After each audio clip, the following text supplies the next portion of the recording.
اعوذ باللہ من الشیطان الرجیم بسم اللہ الرحمن الرحیم الحمدللہ والصلاة والسلام علی رسول اللہ وعلی آلہ وصحبہ اجمعین اشہد ان لا الہ الا اللہ واشہد ان محمدا عبدہ ورسولہ رب اشرح لی صدری ویسر لی امری واحلل عقدۃ من لسانی یفقہوا قولی۔ سیرت النبی صلی اللہ علیہ وسلم کے سلسلے کو آگے بڑھاتے ہوئے ہم بات کرتے ہیں آج کے فرشتوں کا نزول بدر کے موقع پہ کیسا ہوا۔ جو حالات ہم نے پچھلے قسط میں بیان کیے تھے، اس کے بعد رسول اللہ صلی اللہ علیہ وسلم کو ایک جھپکی آئی، پھر آپ صلی اللہ علیہ وسلم نے سر اٹھایا اور فرمایا ابو بکر خوش ہو جاؤ، یہ جبرائیل علیہ السلام ہے۔ تو نبی صلی اللہ علیہ وسلم نے فرمایا ابو بکر خوش ہو جاؤ، یہ جبرائیل علیہ السلام ہے، گرد و غبار میں اٹے ہوئے۔ ابن اسحاق کی روایت میں یہ ہے کہ آپ صلی اللہ علیہ وسلم نے فرمایا ابو بکر خوش ہو جاؤ، تمہارے پاس اللہ کی مدد آ گئی، یہ جبرائیل علیہ السلام ہے، اپنے گھوڑے کی لگام تھامے اور اس کے آگے آگے چلتے ہوئے آ رہے ہیں اور گرد و غبار میں اٹے ہوئے ہیں۔ اس کے بعد رسول اللہ صلی اللہ علیہ وسلم چھپر کے دروازے سے باہر تشریف لائے۔ آپ صلی اللہ علیہ وسلم نے ذرہ پہن رکھی تھی۔ آپ صلی اللہ علیہ وسلم پرجوش طور پر آگے بڑھ رہے تھے اور فرماتے جا رہے تھے عنقریب یہ جتھا شکست کھا جائے گا اور پیٹ پھیر کر بھاگے گا۔ اس کے بعد آپ صلی اللہ علیہ وسلم نے ایک مٹھی کنکریلی مٹی لی اور قریش کی طرف رخ کر کے فرمایا چہرے بگڑ جائیں، اور ساتھ ہی مٹی ان کے چہروں کی طرف پھینک دی۔ پھر مشرکین میں سے کوئی بھی نہیں تھا جس کی دونوں آنکھیں، نتنے اور منہ میں اس ایک مٹھی مٹی میں سے کچھ نہ کچھ گیا نہ ہو۔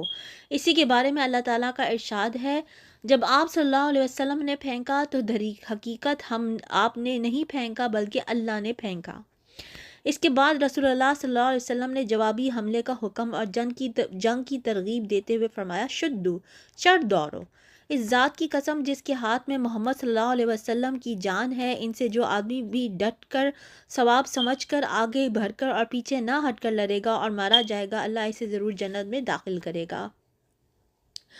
آپ صلی اللہ علیہ وسلم نے قتال پر ابھارتے ہوئے یہ بھی فرمایا اس جنت کی طرف اٹھو جس کی پہنائیاں آسمانوں اور زمین کے برابر ہیں۔ آپ صلی اللہ علیہ وسلم کی یہ بات سن کر عمیر بن حمام نے کہا بہت خوب، بہت خوب۔ رسول اللہ صلی اللہ علیہ وسلم نے فرمایا تم بہت خوب کیوں کہہ رہے ہو؟ انہوں نے کہا نہیں، خدا کی قسم اے اللہ کے رسول صلی اللہ علیہ وسلم، کوئی بات نہیں سوائے اس کے کہ مجھے توقع ہے کہ میں بھی اسی جنت والوں میں سے ہوں گا۔ آپ صلی اللہ علیہ وسلم نے فرمایا تم بھی اسی جنت والوں میں سے ہو۔ اس کے بعد وہ اپنے توشہ دان سے کچھ کھجوریں نکال کر کھانے لگے، پھر بولے اگر میں اتنی دیر تک زندہ رہا کہ اپنی یہ کھجوریں کھا لوں تو یہ تو لمبی زندگی ہو جائے گی۔ چنانچہ ان کے پاس جو کھجوریں تھیں انہیں پھینک دیا، پھر مشرکین سے لڑتے لڑتے شہید ہو گئے۔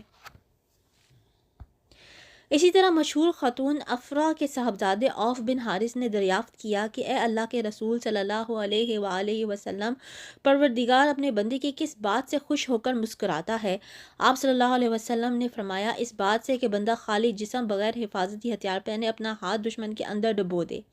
یہ سن کر عوف نے اپنے بدن سے زرہ اتار پھینکی اور تلوار لے کر دشمن پر ٹوٹ پڑے اور لڑتے لڑتے شہید ہو گئے۔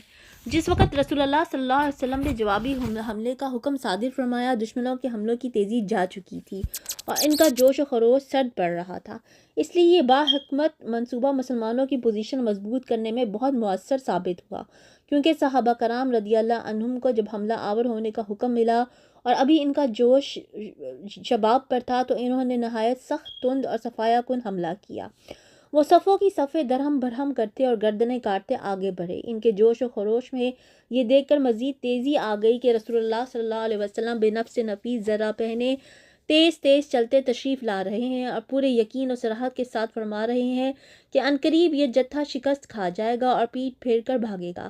اس لیے مسلمانوں نے نہایت پرجوش لڑائی لڑی اور فرشتوں نے بھی ان کی مدد فرمائی۔ چنانچہ ابن سعد کی روایت میں حضرت اکرمہ رضی اللہ عنہ سے مروی ہے کہ اس دن آدمی کا سر کٹ کر گرتا اور یہ پتہ نہ چلتا کہ اسے کس نے مارا، اور آدمی کا ہاتھ کٹ کر گرتا اور یہ پتہ نہ چلتا کہ اسے کس نے کاٹا۔ ابن عباس رضی اللہ عنہ فرماتے ہیں کہ ایک مسلمان ایک مشرک کا تعاقب کر رہا تھا کہ اچانک اس مشرک کے اوپر کوڑے کی مار پڑنے کی آواز آئی اور ایک شہسوار کی آواز سنائی پڑی جو کہہ رہا تھا کہ آگے بڑھو۔ مسلمان نے مشرک کو اپنے آگے دیکھا کہ وہ چت گرا، لپک کر دیکھا تو اس کی ناک پر چوٹ کا نشان تھا، چہرہ پھٹا ہوا تھا جیسے کوڑے سے مارا گیا ہو، اور یہ سب کا سب ہرا پڑ گیا تھا۔ اس انصاری مسلمان نے آ کر رسول اللہ صلی اللہ علیہ وسلم سے یہ ماجرا بیان کیا تو آپ صلی اللہ علیہ وسلم نے فرمایا تم سچ کہتے ہو، یہ تیسرے آسمان کی مدد تھی۔ ابو داود کہتے ہیں کہ میں ایک مشرک کو مارنے کے لیے دوڑ رہا تھا کہ اچانک اس کا سر میری تلوار پہنچنے سے پہلے ہی کٹ کر گر گیا۔ میں سمجھ گیا کہ اسے میرے بجائے کسی اور نے قتل کیا ہے۔ ایک انصاری حضرت عباس رضی اللہ عنہ بن عبد المطلب کو قید کر کے لایا تو حضرت عباس رضی اللہ عنہ کہنے لگے واللہ مجھے اس نے قید نہیں کیا ہے، مجھے تو ایک بے بال کے سر والے آدمی نے قید کیا جو نہایت خوبرو تھا اور ایک گھوڑے پر سوار تھا، اب میں اسے لوگوں میں نہیں دیکھ رہا ہوں۔ انصاری نے کہا اے اللہ کے رسول صلی اللہ علیہ وسلم انہیں میں نے قید کیا ہے۔ آپ صلی اللہ علیہ وسلم نے فرمایا خاموش رہو، اللہ نے ایک بزرگ فرشتے سے تمہاری مدد فرمائی ہے۔ جیسا کہ میں پہلے بتا چکی ہوں، ابلیس لعین سراقہ بن مالک کی شکل میں آیا تھا اور مشرکین سے اب تک جدا نہیں ہوا تھا، لیکن جب اس نے مشرکین کے خلاف فرشتوں کی کاروائیاں دیکھی تو الٹے پاؤں پلٹ کر بھاگنے لگا، مگر حارث بن حشام نے اسے پکڑ لیا۔ وہ سمجھ رہا تھا کہ یہ واقعی سراقہ ہی ہے، لیکن ابلیس نے حارث کے سینے پر ایسا گھونسا مارا کہ وہ گر گیا اور ابلیس نکل بھاگا۔ مشرکین کہنے لگے سراقہ کہاں جا رہے ہو؟ کیا تم نے یہ نہیں کہا تھا کہ کیا تم نے یہ نہیں کہا تھا کہ تم ہمارے مددگار ہو، ہم سے جدا نہ ہوگے؟ اس نے کہا میں وہ چیز دیکھ رہا ہوں جسے تم نہیں دیکھتے، مجھے اللہ سے ڈر لگتا ہے اور اللہ بڑی سخت سزا والا ہے۔ اس کے بعد بھاگ کر سمندر میں جا رہا۔ تھوڑی دیر بعد مشرکین کے لشکر میں ناکامی اور اضطراب کے آثار نمودار ہو گئے۔ ان کی صفیں مسلمانوں کے سخت اور تابڑتوڑ حملوں سے درہم برہم ہونے لگی اور معرکہ اپنے انجام کے قریب جا پہنچا۔ پھر مشرکین کے جتھے بے ترتیبی کے ساتھ پیچھے ہٹے اور ان میں بھگدڑ مچ گئی۔ مسلمانوں نے مارتے کاٹتے اور پکڑتے باندھتے ان کا پیچھا کیا، یہاں تک کہ ان کو بھرپور شکست ہو گئی۔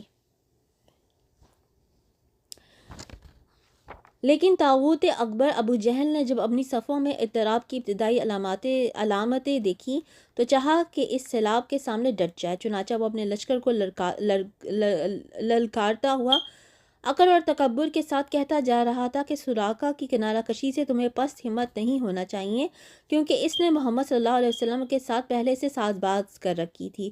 تم پر عتبہ، شیبہ اور ولید کے قتل کا خول بھی سوار نہیں ہونا چاہیے، کیونکہ ان لوگوں نے جلد بازی سے کام لیا تھا۔ لات و عزیٰ کی قسم ہم واپس نہ ہوں گے یہاں تک کہ انہیں رسیوں میں جکڑ لیں۔ دیکھو تمہارا کوئی آدمی ان کے کسی آدمی کو قتل نہ کرے، بلکہ ان کو پکڑو اور گرفتار کرو تاکہ ہم ان کو بری حرکت کا انہیں مزہ چکھائیں۔ لیکن اسے اس غرور کی حقیقت کا بہت جلد پتہ چل گیا، کیونکہ چند ہی لمحے بعد مسلمانوں نے جوابی حملے کی تندی کے سامنے مشرکین کی صفیں پھٹنا شروع کر دیں۔ البتہ ابو جہل اب بھی اپنے گرد مشرکین کا ایک غول لیے جمع ہوا تھا۔ اس غول نے ابو جہل کے چاروں طرف تلواروں کی بار اور نیزوں کا جنگل قائم کر رکھا تھا، لیکن اسلامی ہجوم کی آندھی نے اس بار کو بھی بکھیر دیا اور اس جنگل کو بھی اکھیڑ دیا۔ اس کے بعد یہ طاغوت اکبر دکھائی پڑا۔ مسلمانوں نے دیکھا کہ وہ ایک گھوڑے پر چکر کاٹ رہا ہے، ادھر اس کی موت دو انصاری جوانوں کے ہاتھوں اس کا خون چوسنے کی منتظر۔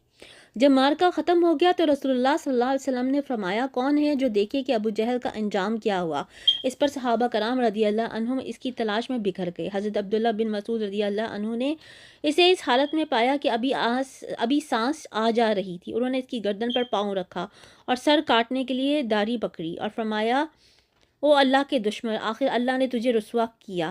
اس نے کہا مجھے کاہے کو رسوا کیا؟ کیا جس شخص کو تم لوگوں نے قتل کیا ہے اس سے بھی بلند پایا کوئی آدمی ہے، یا جس کو تم لوگوں نے قتل کیا اس سے بھی اوپر کوئی آدمی ہے؟ پھر بولا کاش مجھے کسانوں کے بجائے کسی اور نے قتل کیا ہوتا۔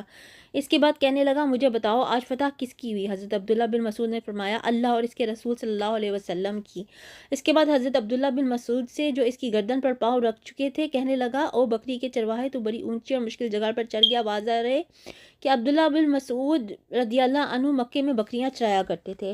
اس گفتگو کے بعد حضرت عبداللہ بن مسعود رضی اللہ عنہ نے اس کا سر کاٹ لیا اور رسول اللہ صلی اللہ علیہ وسلم کی خدمت میں لا کر حاضر کرتے ہوئے عرض کیا یا رسول اللہ یہ رہا اللہ کے دشمن ابو جہل کا سر۔ آپ صلی اللہ علیہ وسلم نے 3 بار فرمایا واقعی اس خدا کی قسم جس کے سوا کوئی معبود نہیں۔ اس کے بعد فرمایا اللہ اکبر، تمام حمد اللہ کے لیے ہے جس نے اپنا وعدہ سچا کر دکھایا، اپنے بندے کی مدد فرمائی اور تنہا سارے گروہوں کو شکست دی۔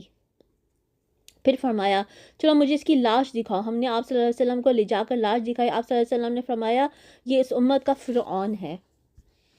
اس سارے واقعے سے ہمیں یہ پتہ چلتا ہے کہ بے شک مسلمانوں کی تعداد مشرکین کے مقابلے میں بہت کم تھی، لیکن پھر بھی اللہ کی غیبی مدد ان کو حاصل ہوئی اور وہ فتح یاب ہوئے۔ سبحانک اللہم و بحمدک، اشہد ان لا الہ الا انت، استغفرک و اتوب الیک۔